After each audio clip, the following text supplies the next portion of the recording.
What's up everyone, John Ranger from Techno Buffalo here, and today we've got a phone battle royale. In one corner we've got Apple's iPhone 5, in the other we got Samsung Galaxy S4. Let's smash these two suckers head to head, see who comes out on top.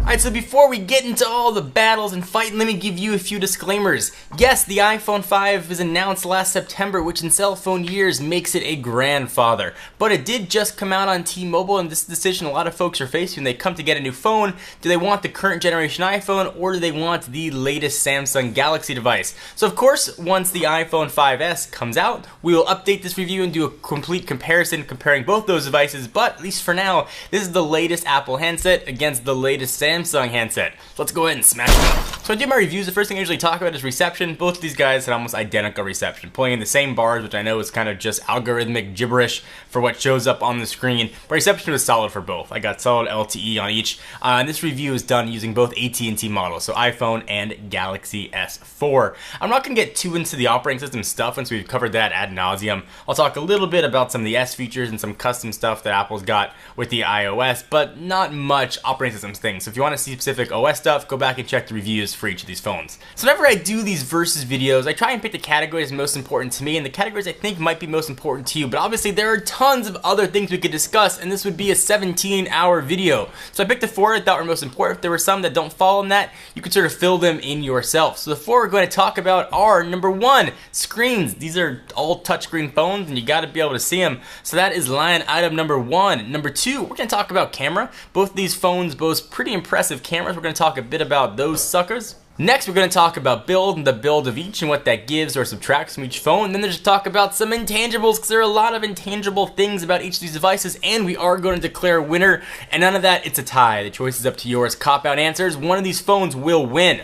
Let's start with the screen. So it's a bit of a refresher course. The iPhone 5 has a 4-inch screen with a resolution of 1136 by 640, giving it a 326 ppi. Its Samsung counterpart has a 1-inch bigger screen. If you could do math, you'll know that is a 5-inch screen with a resolution of 1920 by 1080, giving it a 441 ppi. So since Apple debuted the Retina screen, it used to be the screen to beat. When you did a comparison, you knew you were talking about screens. Apple had this one in the bag. Not so the case anymore. The screen resolution has stayed the same, and Samsung and other Android competitors had a lot of time to catch up. So being phones, you're going to use them outdoors sometimes. In my experience, the iPhone 5 was much better in direct sunlight. I should say I don't use auto brightness on my phones. I keep them both at about 80%.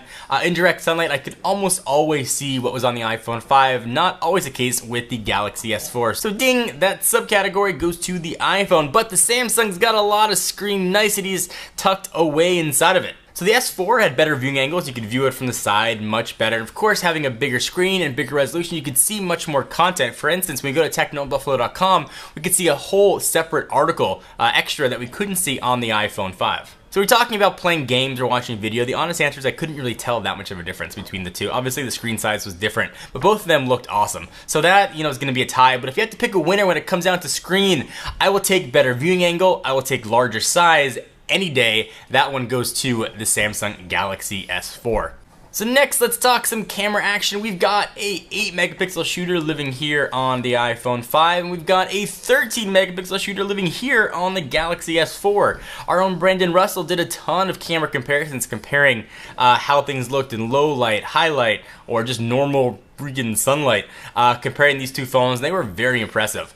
For me, if I was going to pick a phone that I want to just go shoot regular pictures with, I would still pick the iPhone 5, which is really a testament considering how old it is. And again, in cell phone world, September makes it a dinosaur, but the camera is really impressive.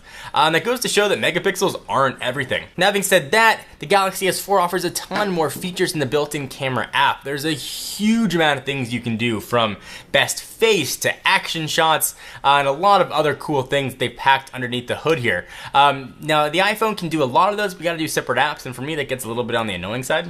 So this one's really gonna come down to what you want. If you want just a pure shooter, or if you want the features. So when it comes down to camera, this round's a tie.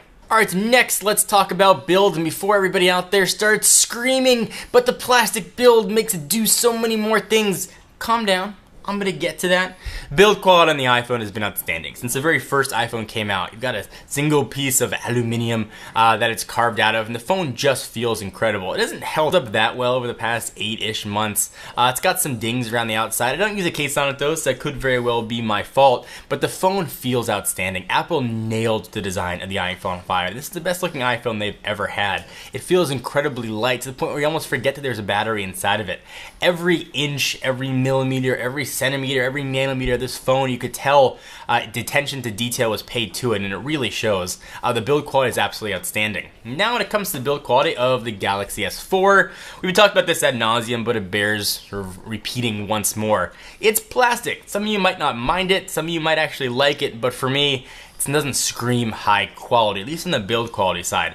Now I do like the addition Samsung's made from the S3 to the S4. They've got these sort of fake metal accents on the side. They've squared off the outside of it, so when you hold it, it feels much more secure in the hands. But when it comes down to build, you pick both of these phones up and you hold them in your hands. The iPhone 5 feels head and shoulders better than the Galaxy S4. So this round goes to the iPhone. Alright, so next let's talk about intangibles, because there are a lot of intangibles about both of these phones. Let's start with the Galaxy S4. It's got a lot of stuff in it that the iPhone just doesn't have. Things like NFC, things like expandable storage, things like a removable battery, if that's important to you. All the crazy S features that are packed into it. Just got a ton of awesome things that the iPhone just doesn't have. Now for me, the iPhone also has some intangible features as well. It's got the App Store, which for me is always going to be the ace up Apple sleeve.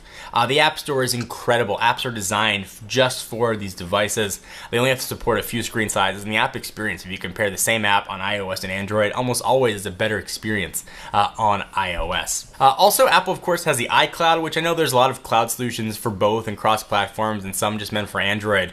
But the big thing for me is the iCloud backups. The fact that I can restore a phone exactly the way it was with relative ease. I know you can do some things like that with Android. You could root, and there are different backup solutions that'll back up texts and contacts and other things.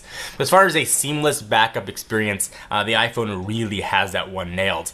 But when it comes down to pick a new device, tangible wise, I'm going for NFC. I'm going for expandable storage. This round definitely goes to the Galaxy S4. So we talked about screen, we talked about cameras, we talked about build quality and some intangibles. Who is the winner of this epic phone smackdown?